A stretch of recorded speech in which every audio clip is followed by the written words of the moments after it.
Ladies and gentlemen, welcome back to the channel. Today we're going to cover the 5 must-haves for flying cross-country, specifically as a student pilot. If you're new to the channel, I'm Justice Zills, and this channel is all about aviation and automobile fun. And today I want to cover 5 things that I wish I would have had as soon as I started flying cross-country solo as a student pilot. But keep in mind that I don't think they're all necessary, but I do think that they're all very helpful. So to start it off, we'll talk about number 1, and that is upgrading your ForeFlight subscription to the Performance Plus.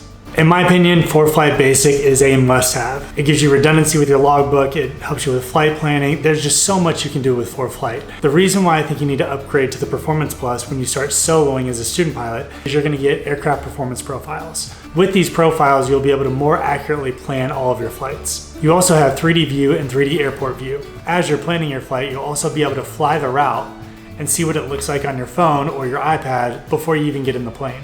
Also, they have the 3D views at the airports. So you'll be able to see exactly what it's going to look like, whether you're landing during the day or during the night on specific runways at specific airports. This version of ForeFlight is $360. But if you already use ForeFlight and you're just upgrading, you only have to pay the difference in the subscription. Item number 2 is an iPad mini.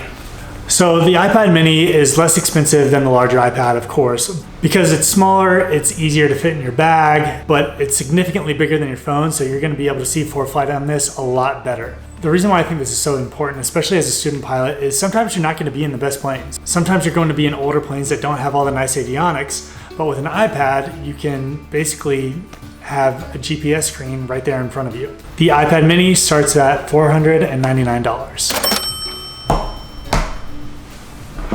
Item number 3, I guess this is a 2-for-1 special. This is going to be RAM mounts. In my opinion, RAM makes the best phone and tablet mounts that you can get. They also make mounts for GoPros and other things. But if you're going to get an iPad mini, you're going to need something to mount it to the plane with. And so I recommend getting the RAM mounts mount for that. Also, while you're at it, you might as well pick up one for your phone. So again, I mentioned having redundancies in the plane. If you have both your phone set up on a mount and your iPad set up on a mount, you can have ForeFlight running on both of them. You don't just want your phone in your lap. It could drop to the floor, cause inconveniences for you in your flight. So just mount it up to the window. It'll make it a lot easier for you. I got both of these RAM mounts, the one for the iPad mini as well as my phone, for $149.98. Coming in at number 4 is the Century, or in my case, the Century Plus. If you go with the Century Plus, it's $799. It has longer battery life, digital display, it has a G meter in it. But if you go with the standard Century, it's $599, I believe.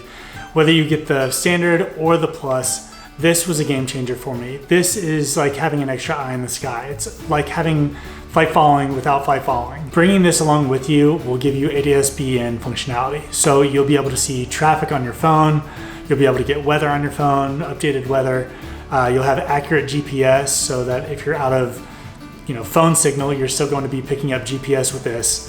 And this really helped out a lot for me, especially flying through alert areas, flying through practice areas. There are a lot of planes all over the place, and some people don't call out their position. There's a lot of things going on, and this is going to give you that extra security and extra safety measure of being able to see where everyone is in the sky. So I highly recommend getting one of these. It's not necessary, but I definitely think, especially as a student pilot, getting something like this is really important. And last, and definitely not least, because it's most expensive, is going to be a nice headset. For me, I picked up the Bose A30s. A nice headset is important for a number of things. First of all, you want something that's going to be comfortable, especially if you're on a cross country where you're going to be wearing headsets for a while. And more importantly, you want to be able to hear people clearly, and you also want people to be able to hear you clearly. If you have, really old headsets that don't work that well, you may have issues with communicating, and communicating while you're flying is extremely important.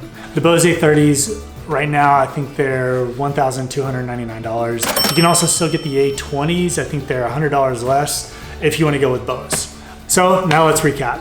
So we have the 5 must-haves for flying cross-country, especially when you're a student pilot, according to me. The first is going to be upgrading your ForeFlight to the Performance Plus.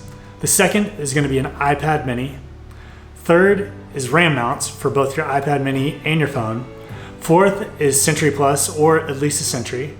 And lastly, a good set of headsets, and in my case, Bose A30s. If we add all these together, it's gonna total $3,106.98. As I said before, and I said in the last video, these things are not necessary by any stretch of the imagination. It's just my opinion that if you have these, it will make you a safer pilot. You're gonna be having more redundancies in the aircraft, which will hopefully allow you to be even more comfortable while flying. If you have any questions about these, please leave them in the comments section below. I'll leave a link in the description so you can see where to get all these items. There are gonna be a lot of exciting things on the channel coming up. We have my seaplane rating coming up in July. Hopefully I get that as long as everything goes smoothly. And then I'm also starting my helicopter add-on. So there will be a whole lot of content coming with that. Also gonna start doing some giveaways. So leave it in the comments. What would you like to win in an aviation giveaway? Thanks again for watching, and I'll see you in the next video.